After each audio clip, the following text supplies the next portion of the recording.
அன்பான அல்லாஹ்வின் அருளால் ஃபஜ்ருடைய தொழுகை இமாம் ஜமாத்தோடு தொழுதுவிட்டு அல்லாஹ்வை பற்றியும் அல்லாஹ்வுடைய ரசூலை பற்றியும் மார்க்கத்தை பற்றியும் பேசுவதற்காக கேட்பதற்காக நாம் அமர்ந்திருக்கிறோம். ரப்புல் ஆலமீன் நம்முடைய எல்லா அமல்களையும் பரிபூர்ணமாக கபூல் செய்வானாக. ஆமீன். கயிறு பரக்கத்துகள் நிறைந்த நாளாக கெட்ட முடிவுகளை விட்டும் முசீபத்துகளை விட்டும் அல்லாஹ்வின் படைப்புகளின் தீங்குகளை விட்டும் நோய் நொடிகளை விட்டும் பாதுகாப்பு பெற்ற நாளாக அல்லாஹ் இந்த நாளை நமக்கு அமைத்து தருவானாக. உண்மையான பெருமக்களே, நபிகள் நாயகம் ஸல்லல்லாஹு அலைஹி வஸல்லம் நிறைய நற்குணங்களை இந்த உலகத்திற்கு எடுத்து சொல்லியிருக்கிறார்கள். அதில் மிக முக்கியமான ஒரு குணம் விட்டு கொடுத்து வாழ்வது. இன்றைக்கு பரவலாக இந்த குணம் முஸ்லிம்களிடத்தில் இருக்கிறதா இல்லையா என்பதை நாம் யோசித்து பார்க்கிறோம். விட்டு கொடுக்கிற குணம் யாரிடத்தில் இருக்கிறதோ அவர்களை அல்லாஹ் நேசிக்கிறார். அவர்களுக்கு அதிகமாக அல்லாஹ் ரஹ்மத்தையும் தன்னுடைய பரக்கத்தையும் அருளையும் விசாலமாக அல்லாஹ் தருகிறார். அவருடைய வாழ்க்கையிலே நாம் கண்கூடாக நம்மால் பார்க்க முடியும். அன்னை சௌதா ரலியல்லாஹு தஆலா அன்ஹா, இவங்க யாருன்னா ரசூலுல்லாவுடைய மனைவி. ரசூலுல்லாவுடைய முதல் மனைவி ஹதீஜா அம்மா, ரெண்டாவது மனைவி சௌதா. ஒவ்வொரு மனைவியினுடைய வீட்டுக்கும் நபி ஸல்லல்லாஹு அலைஹி வஸல்லம் ஒவ்வொரு நாளை ஒதுக்கினார்கள். ஒவ்வொரு மனைவிமாருடைய வீட்டுக்கும் நபி ஸல்லல்லாஹு அலைஹி வஸல்லம் ஒவ்வொரு நாள். இந்த சௌதா அம்மா பொதுவாகவே ரசூலுல்லாவுடைய மனைவிமார்களுடைய எண்ணம் எப்படின்னா, என் வீட்டுக்கு வரக்கூடிய நாள் சீக்கிரமாக வரணுமே, ரசூலுல்லா என் வீட்டுக்கு வரக்கூடிய நாள் சீக்கிரமாக வரணுமே என்று ரசூலுல்லா வரக்கூடிய நாளை எதிர்பார்த்து இருக்கக்கூடிய பெண்களாக நபி ஸல்லல்லாஹு அலைஹி வஸல்லம் அவங்களுடைய மனைவிமார்கள் இருந்தாங்க. இந்த நேரத்தில் தான் சௌதா அம்மா தான் வீட்டுக்கு வரக்கூடிய நாளை ஆயிஷா அம்மாவுக்காக விட்டு கொடுத்தார். ரசூலுல்லாஹ் சொன்னாங்க, யார் ரசூலுல்லாஹ், என் வீட்டில் நீங்கள் நிறைய நேரம் என்ன செய்ய வேண்டாம், இருக்க வேண்டாம், வாங்க கொஞ்சம் நேரம் இருங்க, பேசுங்க, என் கையால் உணவு அருந்துங்க, ஆனால் சீக்கிரமாக ஆயிஷாவுடைய வீட்டில் நீங்கள் தங்குவதற்கு சென்று விடுங்கள். இப்போ தன்னாலை ஆயிஷா அம்மாவுக்காக விட்டு கொடுக்கக்கூடிய ஒரு மனோபக்குவம் சௌதா ரலியல்லாஹு தஆலா அன்ஹா. ஏன் அவங்கள்ட்ட அந்த விட்டு கொடுக்கக்கூடிய மனோபக்குவம் வந்துச்சுன்னு சொன்னால், சௌதா அம்மா மற்ற மனைவிமார்களை விட ஹதீஜா அம்மாவுக்கு பிறகு கொஞ்சம் வயசு அதிகம். ஆயிஷா அம்மா இருக்கிறதுலையே ரொம்ப சின்ன பிள்ளை. அதனால் ஆயிஷா அம்மா ரொம்ப மற்ற மனைவிமார்களை விட அதிகமாக ரசூலுல்லாஹ் என் வீட்டில் இருக்க வேண்டுமே என்று ஆசைப்பட்டார்கள். இந்த ஆசை எல்லா மனைவிமார்களுக்கும் தெரியும். குறிப்பாக சௌதா ரலியல்லாஹு அன்ஹா அவங்களுக்கும் தெரிந்திருந்ததால், பரவாயில்லை, என் வீட்டிற்கு வரக்கூடிய அந்த நேரங்களை அந்த காலங்களை நான் ஆயிஷாவுக்காக விட்டு தருகிறேன். ரொம்ப ஆச்சரியமான குடும்ப வாழ்க்கை ரசூலுல்லாஹி ஸல்லல்லாஹு அலைஹி வஸல்லம் அவர்களுடைய வாழ்க்கை. இப்போ இன்றைக்கி சொந்த வீட்டிலேயே விட்டு கொடுக்கக்கூடிய மனோபக்குவம் இல்லாத சூழ்நிலையில் முஸ்லீம்கள் நாம் வாழ்ந்து கொண்டிருக்கிற போது ரசூலுல்லாஹி ஸல்லல்லாஹு அலைஹி வஸல்லம் அவர்களும் அவர்களுடைய மனைவிமார்களும் நமக்கு மிகப்பெரிய முன்மாதிரியாக இருக்கிறார்கள். சஹாபாக்களையும் ரசூலுல்லாஹி ஸல்லல்லாஹு அலைஹி வஸல்லம் விட்டு கொடுக்கக்கூடிய ஒரு மனோபக்குவத்தோடு உருவாக்கினார்கள். ஒரு தடவை ரசூலுல்லாஹ் வீட்டில் உறங்கிட்டு இருக்கிறாங்க, தூங்கிட்டு இருக்கிறாங்க. வீட்டு கதவு பூட்டப்பட்டு இருக்குது. அந்த நேரத்தில் 2 சஹாபி ரசூலுல்லாவை பார்க்கறதுக்காண்டி வீட்டுக்கு வந்தாங்க. யாரெல்லாம்? ரசூலுல்லாவுடைய மாமனார் யார்? அபூபக்கர் சித்தீக் ரலியல்லாஹு அன்ஹு ஒன்று. இன்னொரு ஆள் யார்? ரசூலுல்லாவுடைய மருமகனார் யார்? அலி ரலியல்லாஹு அன்ஹு. 2 சஹாபாக்களும் ரசூலுல்லாட்ட பேசுகிறதுக்கு வீட்டுக்கு வர்றாங்க. வந்தால் வீட்டு கதவு பூட்டியிருக்கு. அப்போ காலிங் பெல் வசதியெலாம் எதுவும் கிடையாது, கதவை தான் தட்டணும். கதவை தட்டி சலாம் சொல்லணும். இப்போ யார் கதவை தட்டுறது? ரசூலுல்லாவுடைய கதவை தட்டுறதுக்கு யாருக்கு முன்னுரிமை என்று வருகிற போது 2 பேரும் கதவுக்கு முன்னால் வந்து ஒருவர் இன்னொருவருடைய முகத்தை பார்த்துக்கிட்டே இருக்கிறாங்க. அபூபக்கர் சித்திக் ரலியல்லாஹ் அலி ரலியல்லாஹுடைய முகத்தை பார்க்குறாங்க. அலி ரலியல்லாஹ் அபூபக்கர் சித்திக் ரலியல்லாஹுடைய முகத்தை பார்க்குறாங்க. அப்போ அபூபக்கர் சித்திக் ரலியல்லாஹ் அவங்க சொன்னாங்க, அலியே கதவை தட்டுங்க, கதவை தட்டி சலாம் சொல்லுங்கள், ரசூலுல்லாஹ் வெளியே வருவாங்க. அப்போ அலி ரலியல்லாஹ் சொன்னாங்க, இல்லை, உலகத்திலேயே சிறந்த மனிதர் என் அபூபக்கர் தான் என்று ரசூலுல்லாவால் நீங்கள் புகழப்பட்டிருக்கிறீர்கள். எனவே சிறந்த மனிதராக இருக்கக்கூடிய நீங்கள் தான் ரசூலுல்லாவுடைய வீட்டு கதவை தட்டுவதற்கு தகுதி உடையவர்கள். அதனால் நீங்களே தட்டுங்க. கேட்டுட்டு உடனே அபூபக்கர் சித்திகள் எல்லாம் தட்டிடலை. அலி ரலியல்லாஹு பார்த்து பேசுகிறாங்க, நான் சிறந்த மனிதர் என்று ரசூலுல்லாஹ் என்னை சொல்லியிருந்தாலும் நீ யார் தெரியுமா?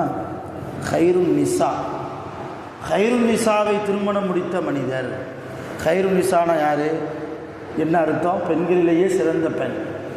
பெண்களிலேயே சிறந்த பெண் யார்? ஃபாத்திமா அம்மா இல்லையா? இப்போ அப்படிப்பட்ட ஃபாத்திமாவை மனம் முடித்த கணவர் என்னை விட நீங்கள் தான் சிறந்தவர். எனவே நீங்கள் தான் என்ன செய்யணும்? கதவை தட்டணும். மறுபடியும் அலி ரலியல்லாஹு சொல்கிறாங்க, அபூபக்கர் சித்திக் ரலியல்லாஹு பார்த்து, நாளை மறுமையில் சுவனத்து சாவி முதலாக உங்கள் கையில் தான் தரப்படும் என்று ரசூலுல்லாஹி ஸல்லல்லாஹு அலைஹி வஸல்லம் அவர்கள் கூறியிருக்கிறார்கள். எனவே நீங்கள் தான் ரசூலுல்லாஹ்வுடைய கதவை தட்ட வேண்டும். உடனே அபூபக்கர் சித்திக் ரலியல்லாஹு மறுபடியும், சுவனத்து சாவி என் கையில் கொடுக்கப்பட்டாலும் நாளை கியாமத்தில் அதிகமான சுவனவாசிகளை சுவனத்திற்குள் அழைத்து கொண்டு வரக்கூடியவர் அலிதான் என்று ரசூலுல்லாஹ் உங்களை பற்றி சொல்லியிருக்கிறார்கள். எனவே நீங்கள் தான் தட்டும். இப்படி மாறி மாறி நடக்குது. ஜிப்ரீல் அலைஹிஸ்ஸலாம் இறங்கிட்டாங்க. நேராக ஜிப்ரீல் வந்துட்டார். ரசூலுல்லாவை ஜிப்ரீலை எழுப்பினார். யார் ரசூலுல்லாஹ், இந்த ரெண்டு பேரும் போகிற போக்க பார்த்தா எழுப்ப மாட்டாங்க, தட்ட மாட்டாங்க. நீங்களே போய் என்ன செஞ்சுருங்க? கதவை திறந்துருங்க. நீங்களே போய் கதவை திறந்துருங்க.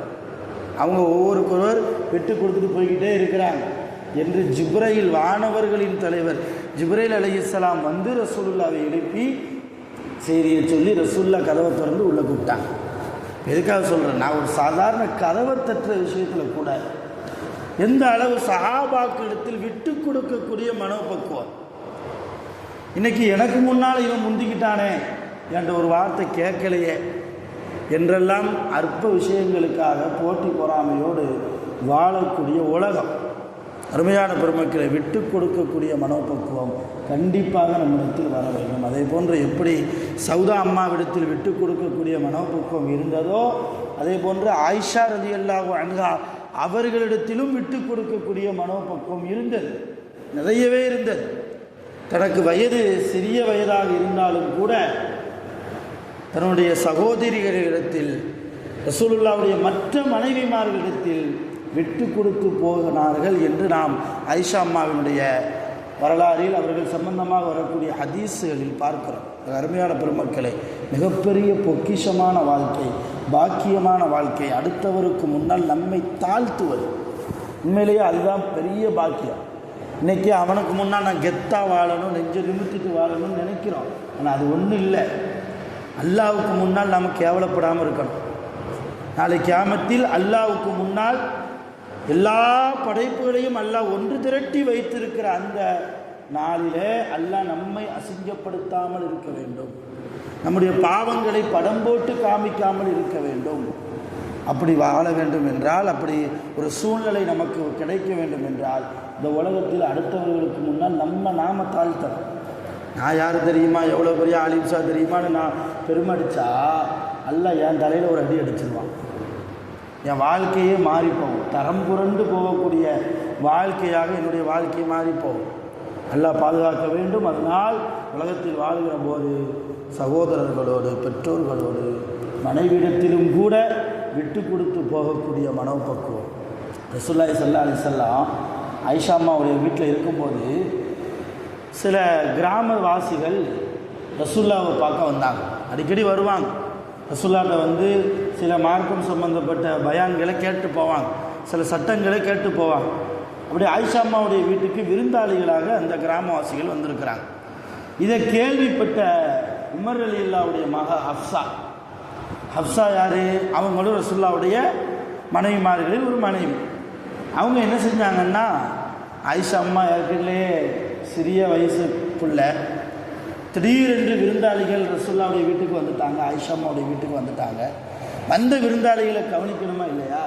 அதனால் வந்த விருந்தாளிகளை தனியாக இருந்து கவனிப்பதற்கு உண்டான கெப்பாசிட்டி, அந்த ஒரு ஆர்வம் ஆயிஷா அம்மாட்ட அவ்வளோவா கிடையாது. ஆர்வம் இருந்தாலும் வேலை செய்யணுமே, ஒத்தாளாக இருந்து வேலை செய்யணுமே. அதை விளங்கிக்கிட்டு ஹப்ஸா ரலியல்லாஹு என்ன செஞ்சாங்க, தான் வீட்டில் கொஞ்சம் ரொட்டியை சுட்டு கொஞ்சம் இறைச்சி வச்சு தான் அடிமை பண்ணிட்டு கொடுத்து விட்டாங்க.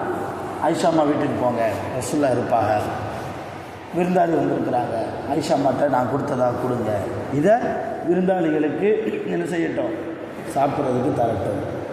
நேராக போனாங்க. அந்த அடிமை போய் ஆயிஷா அம்மாட்ட கொடுக்கும்போது என்ன செஞ்சாங்க தெரியுமா? ரசூலுல்லாஹ் நடுகாலில் சஹாபாக்களோடு பேசிக்கிட்டு இருக்கிறாங்க, அந்த கிராமவாசிகளோடு பேசிக்கிட்டு இருக்கிறாங்க. கிச்சனில் என்ன நடக்குது? அந்த அடிமை பெண் வந்து சாப்பாட்டை கொடுத்தவரும் ஹப்ஸா அந்த மாதிரி கொடுத்தாங்க. ஆயிஷா அம்மா என்ன செஞ்சாங்க தெரியுமா? தூக்கி வீசிட்டாங்க சாப்பாட்டை. சில இடங்களில் விட்டு கொடுக்கக்கூடிய மனோபக்குவம் ஆயிஷா அம்மா இடத்துல இருந்தாலும் கூட, இன்னும் சில இடங்களில் ரோஷம் அவர்களை மிகைத்து விடும். ஆயிஷா அம்மா ரொம்ப ரோஷக்காரியான ஒரு பெண். தூக்கி வீசிட்டாங்க. வீசின சாப்பாடு நேராக ரசூலுல்லாவுக்கு முன்னால் வந்து உழுது.